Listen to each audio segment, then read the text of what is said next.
మనం నిత్యం వినాయకుడికి పూజ చేస్తాం కదా. ప్రతి పూజలోనూ మొట్టమొదటి పూజ ఆయనకే. వినాయక చతుర్థి వచ్చింది అని అంటే 11 రోజులు నిష్టగా పూజ చేస్తాం. మరి వినాయకుడి విగ్రహ ఆకృతికి ఉన్న విశిష్టత ఏంటి?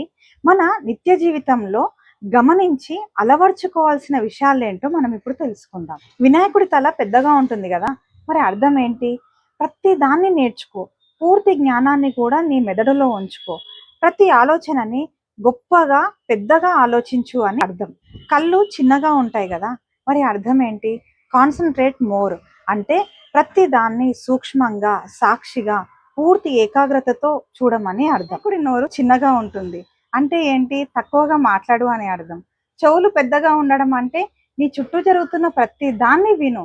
అదంతా కూడా పూర్తిగా నీ జ్ఞానం కోసమే తప్ప రియాక్ట్ అవడం కోసం మాత్రం కాదు.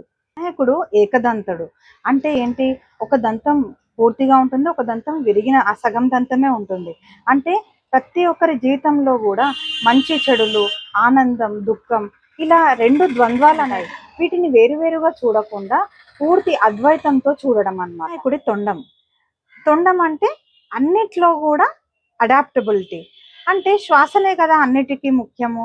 అలాంటి ఎమోషన్స్ ఉన్నా కూడా అంటే భయము, బాధ, సుఖము, సంతోషము ఎలాంటి సిచ్యువేషన్లో కూడా నిన్ను నువ్వు స్టేబుల్గా ఉంచుకోమని అర్థం. ఇప్పుడు తొండం పొడవుగా ఉంది అని అంటే దీర్ఘంగా శ్వాస తీసుకోవాల్సి వస్తుంది. దీర్ఘంగా శ్వాస తీసుకున్నప్పుడు మరి నీ మైండ్ రిలాక్స్ అవుతుంది కదా. వినాయకుడి పొట్ట పెద్దగా ఉంటుంది కదా, అంటే అర్థం ఏంటి? నువ్వు ఎంత తిన్నా కానీ అరిగించుకునే శక్తి ఉండాలన్నమాట. అంటే డైజెస్టివ్ కెపాసిటీ ఉండడం. వినాయకుడి ముందు లడ్డూలు ఉంటాయి, అందరికీ ఇష్టం. మరి దాని అర్థం ఏంటి?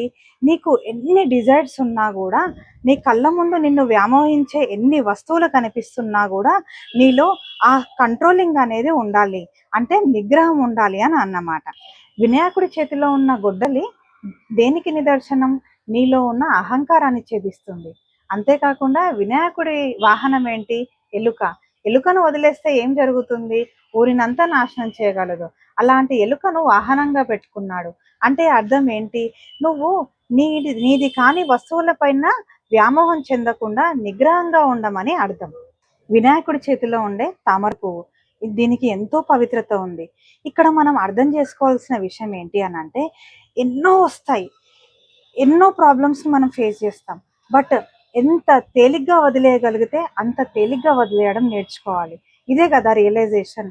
నిన్ను ఒకవేళ ఎవరైనా బురదలో పడేసినా కూడా నన్ను బురదలో పడేశారే, అయ్యో నేను బురదలో ఉండిపోయానే, అందరూ చూసి నన్ను నవ్వుతున్నారే అని చెప్పి ఎప్పుడు బాధపడకుండా ఆ బురదలో నువ్వు అందంగా ఆవిర్భవించాలే తప్ప ఎప్పుడు బాధపడకూడదు. నిన్ను పడేసిన వాళ్ళు, నిన్ను చూసి నవ్విన వాళ్ళు నిన్ను చేరాలి అని అంటే ఆ బురదలోంచే నీ దగ్గరికి రావాలి అన్న విషయాన్ని నువ్వు ఎప్పుడూ మర్చిపోకూడదు.